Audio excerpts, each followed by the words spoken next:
Oh Dan, quel bonheur de te voir. Allez, ça fait c'est plaisir. toi. Je savais pas que tu avais commandé celle-là. Tu as du goût, toi. Hein, Ouais. je vois.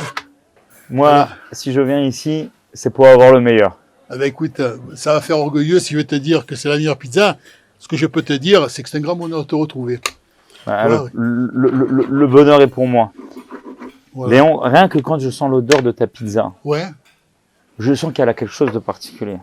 Dis-moi, mais comment tu t'es lancé dans la pizza? Écoute, je vais te dire. En fait, cette histoire, j'ai toujours rêvé de la raconter et tu me poses une question, et ça me touche beaucoup d'ailleurs. Effectivement, ça a commencé quand on est venu du Maroc dans les années 55. J'étais tout petit, j'ai un souvenir merveilleux encore, comme c'était hier. Maman, quand elle faisait la pizza chez moi, on habitait au rez-de-chaussée, je me rappelle. Les gens, les voisins, c'était pas que des juifs, on avait de tout, il y avait des espagnols, des italiens. Quand il y avait l'odeur de la pizza de Madame Amar, tu voyais les gosses sortir des maisons. Madame, il y avait un gars qui disait Madame Amar a fait la pizza. C'était le jeudi, je me rappelle. Parce qu'à l'époque, le jeudi, c'était le jour de congé. Alors c'est ça, l'odeur que je sens, c'est l'odeur de la pizza de ta mère. Exactement. Et là, ce que tu me dis, ça me donne beaucoup d'émotion, ça me touche énormément. Parce qu'effectivement, moi qui fais maintenant cette pizza, je ferme les yeux, j'ai l'impression que maman, elle est là. C'est extraordinaire ce que tu me dis. Et tu sais, ça m'a permis de comprendre qu'en fait, il y a toute une histoire. Pour arriver à ce que je suis maintenant, il faut voir le départ. Tu as un peu de temps, je vais te raconter l'histoire. Donc ça commence comme ça. Maman, elle faisait la pizza. Et les voisins arrivaient, Madame Amar. Alors on avait des voisins, il y avait des Italiens, des Espagnols. Et je me rappelle toujours, il y avait la famille Benamou, qui étaient nos voisins les plus proches. On était très très proches. Il y avait Benjamin, on avait 3 ans d'écart. On a grandi ensemble, on a fait la bar mitzvah ensemble. C'était mon frère, c'était mon ami. Et Madame Amar, je me rappelle toujours. À l'époque, ce qu'il y avait de merveilleux, c'est quand ma mère, elle avait besoin d'œufs. Tu vois, allez, mon fils, va chercher chez Madame Benamou. J'allais chercher 2 œufs. On tapait à la porte. Pour Shabbat, maman, je vais dormir chez Benjamin. C'est les choses qu'on ne peut pas oublier. Ça, c'est quelque chose de merveilleux. Ça veut dire, et pour en revenir à la pizza, maman, c'était pas un pizzaiolo, maman, loin de là. C'est que tout ce qu'elle faisait, tout ce qu'elle touchait, c'était quelque chose d'extraordinaire. Il y avait une connexion. On sentait qu'il y avait une présence divine dans tout ce qu'elle faisait, maman. Parce qu'elle avait le chesed, maman. Maman, elle voyait quelqu'un dans la rue, elle commençait à parler avec lui, venait manger à la maison. Et grâce à Dieu, elle a quitté ce monde, ça fait pas mal de temps. Elle m'a transmis, maman, cet héritage extraordinaire que j'ai gardé en moi. Et donc, pour te raconter l'histoire et pour commencer, on était tout petits, la pizza, et quand je voyais tous ces enfants fous de joie, la pizza, ils s'arrachaient, ils se disputaient. J'ai regardé maman, je dis, maman, tu sais, maman, un jour, ta pizza, qui s'appellera la pizza de Léon, elle sera connue dans le monde entier. Je m'étais fait un pari fou comme ça. Et quand je vois ce que je suis devenu maintenant, alors c'est sans orgueil, sans ego, pas du tout. Au contraire, c'est un clin d'œil à maman, en fait. Et tu savais que ça allait marcher? Peu importe, moi j'étais persuadé, parce que quand maman, tout ce qu'elle faisait, tout ce qu'elle touchait, c'était divin, c'était divin. Moi j'avais des amis, par exemple, elle faisait le couscous, ça n'a rien à voir avec la pizza, elle venait manger le couscous à la maison, et je me rappelle toujours, il est allé habiter aux États-Unis. Tu sais ce qu'il a dit, un truc, il a eu de l'humour, mais c'est extraordinaire, il a dit, Madame Amar, quand vous faites le couscous, vous m'appelez, je prends l'avion, je viens manger le couscous chez vous, je rentre à la maison, tellement que maman elle faisait le couscous. Mais la pizza, c'était son truc extraordinaire. Et je me suis perfectionné avec le temps, et je suis arrivé à cette pizza. Mais avant ça, il y a une histoire quand même. Et Benjamin, qui était comme un frère pour moi, on a grandi ensemble, on était inséparables. Je me rappellerai toujours, ça c'était l'enfance. Arrivé, je me rappelle, on devait avoir à peu près 15-16 ans, je crois, ouais, c'est à peu près ça. Il se passe un événement incroyable. Ça m'a marqué à vie. J'allais à la synagogue très peu, hein. On faisait Shabbat, mais j'étais loin de la Torah. J'aime pas dire ce mot religion, moi. Je dis la Torah, j'étais assez loin. Et Benjamin, la famille de Benjamin, eux, ils étaient un peu plus. Alors, ils m'encourageaient toujours, Léon, mais les tefilines et tout. C'est vrai que. Il y a un beau jour, il y a un événement incroyable, je me rappellerai toujours. Moi, je sors de la synagogue, j'avais ma kippa, mais je mettais une casquette pour pas qu'on me voie. Et à l'époque, c'était au début des téléphones, je me rappelle. Au tout début. J'avais un petit téléphone avec moi, je regardais s'il y avait un appel. Il y a 4 bonhommes qui arrivent, 4 voyous. Ils viennent sur moi. Il tombe sur moi, il commence à me frapper, il m'arrache le téléphone, je reçois des coups, je sais pas ce qui m'arrive. Et il y a eu un miracle incroyable. Kadosh Baruch Hu. Benjamin, à ce moment-là, passait en vélo, juste à l'instant où les 4 personnes, et quand il me voit, il prend le vélo, le jette par terre, il vient comme un fou dans la mêlée, et je sais pas ce qui se passe, dans les 4, il y a quelqu'un qui sort un couteau, coute-moi. Ma vie, je me suis arrêté de vivre à ce moment-là. Benjamin, plein de sang, en train de suffoquer, je ne savais plus quoi faire. C'était veille de Shabbat en plus, veille de Shabbat. J'appelle, je dis, s'il vous plaît, comme un fou, je crie. On appelle les pompiers, ils arrivent en urgence, et on lui prend le pouls et tout, il respire encore. Et moi, je commençais à pleurer, je lève la tête au ciel. Kadosh Baruch Hu, Hachem, je t'en supplie, c'est mon ami, c'est mon frère. Je t'en supplie, Hachem. Je fais tchouva demain, sauve-le. Et ses parents, C'était pas au courant, on n'a pas pu les avertir. Moi, j'appelle vite maman, je dis, maman, je t'en supplie, dis à ses parents que Benjamin passe Shabbat à la maison, parce que les pauvres, ils vont s'affoler, je suis avec lui dans l'hôpital. Les choses de la vie font que, grâce à Dieu, il s'en sort.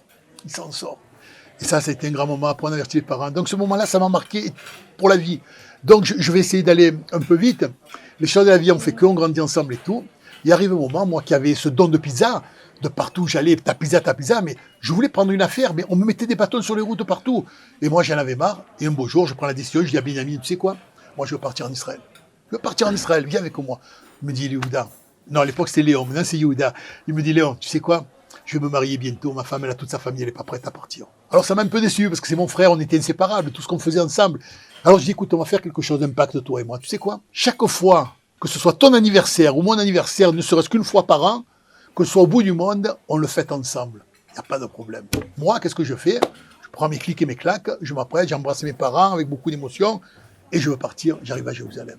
Je descends de l'aéroport, je bois un café, je m'assois, je ne sais pas un mot d'hébreu, moi je connais rien. Et le mec, il vient vers moi, j'ai dit, excuse-moi, non, ivrite, un café s'il vous plaît, un café noir avec un peu d'eau. J'essaye de me... D'un coup, il y a un monsieur à côté, il se retourne, il me dit, monsieur, je le regarde, cet accent-là, oui, un accent du sud de la France, un tout petit village qui s'appelle Marseille. Il se met à rire, il me dit, mais monsieur, je suis de Marseille. Je dis, c'est incroyable, je dis, mais c'est incroyable ce que vous me dites là. Ah bon? Mais dites de moi, il me dit comme ça, vous n'avez pas connu la pizza Pino? Je le regarde, qui c'est qui n'a pas connu la pizza Pino? Dans le monde entier, il était connu, évidemment. C'était mon grand-père, il me dit comme c'était mon grand-père. Waouh! Je dis, mais c'est un truc de fou. Votre grand-père Pino? Oui. Et qu'est-ce que vous faites là? Le petit-fils de Pizza Pino. De Pizza Pino. Et alors, attends, c'est pas fini. Il me dit, je lui dis, mais qu'est-ce que vous faites là? Il me dit, regardez, monsieur. Vous voyez l'enseigne là? Ça fait 1 mois et demi que je suis à Jérusalem. Malheureusement, ils n'ont rien compris. J'arrive pas à trouver un pizzaiolo. Je les ai fait venir d'Italie et tout. Zéro. Je ferme, je retourne à Marseille. J'ai fait ma tchouva, je viens, mais ça marche pas. Et vous, Léon, vous faites quoi? Non, pardon, Léon, je dis Léon. Il me demande mon prénom. Je lui dis que je m'appelle Léon et Yehuda en hébreu. Il me garde le Léon, il me dit, Léon, vous êtes venu faire quoi à Jérusalem? Non, vous n'allez pas le croire, ce que je vais vous dire, monsieur Pinault. Moi, j'ai un projet pizza, vous savez, depuis des années à Marseille. On m'a fermé les portes, je suis venu à Jérusalem, je dis, vous faites la pizza? Ouais, incroyable ce qui se passe. Là, il y a Kadosh Baruch Hu, là, il y a quelque chose d'incroyable qui est en train de se passer. Vous savez, Léon, je vais vous proposer quelque chose. Le restaurant, je vais le faire, mais ça coûte quoi? Demain matin, si vous voulez, je vous donne les clés. Et vous allez faire une pizza. Et je vais faire ma critique. Et pourquoi pas? Et là, il se passe quelque chose de magique. Déjà, j'ai une grande émotion. À peine je mets les pieds, je bois un café, je rencontre un Marseillais. Le gars, son grand-père, c'est la meilleure pizza du monde de Pino. Et il me donne les clés. Si ça, c'est pas Kadosh Baruch Hu, c'est colorant. On n'a rien compris, il y a une connexion. Matchouva, Hachem, j'ai des larmes aux yeux, je suis plein d'émotions. Et arrive le matin, et je suis là, je prépare mes ustensiles, tout comme il faut. J'allume le four, feu de bois et tout extraordinaire. Et là, il y a un événement magique, quelque chose d'énorme qui est en train de se passer. Il va y avoir un dialogue comme j'ai jamais fait de ma vie. Et là, je vais m'adresser, après avoir pétri cette pâte extraordinaire, après avoir fait le prélèvement, les brachot, tout ce qu'il faut, je suis en face de ma pâte à pizza. Et là, il va y avoir un dialogue qu'on n'a jamais vu. Écoute bien, Dan. Je la regarde comme ça, cette pâte. Et j'ai dit, écoute-moi, petite. D'abord, je vais commencer à t'étaler. Je commence à l'étaler, elle frissonne. Je suis plein d'émotion. Elle frissonne, je la vois qu'elle frissonne. Waouh! Petite, c'est le rendez-vous du siècle. Ne m'abandonne pas. Tu sais quoi? Aujourd'hui, en fonction de ton comportement, ça va bouleverser ma vie.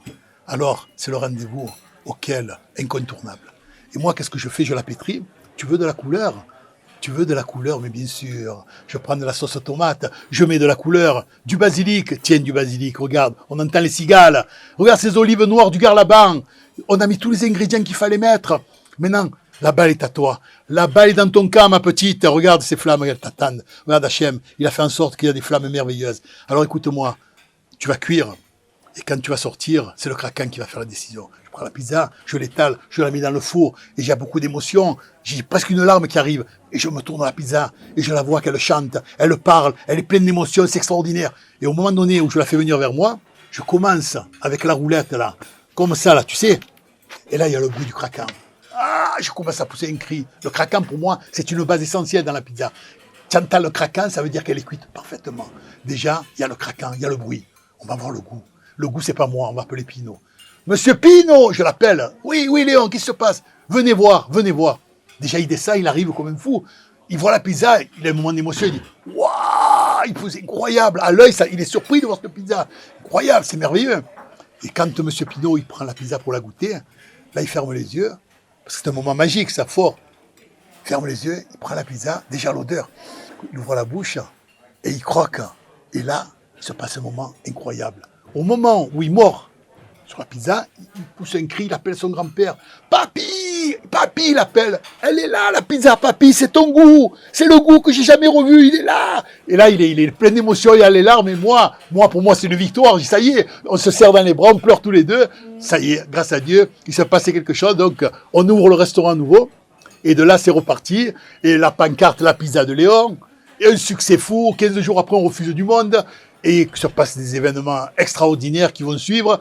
Mais en fait, voilà, mon histoire, elle commence comme ça. Et ça, je tenais à te le raconter parce que c'est quelque chose que j'ai en moi depuis très longtemps. Et j'avais envie de le partager. Et tu vois, Dan, le fait que tu m'as posé cette question, ça m'a beaucoup touché. Alors, je m'y suis vu un peu. Tu m'as fait un retour en arrière quelque part. Et ben maintenant, je sais pourquoi c'est chez toi que je vais la manger, la pizza. Voilà, exactement. Razak Ouvarou, en tous les cas.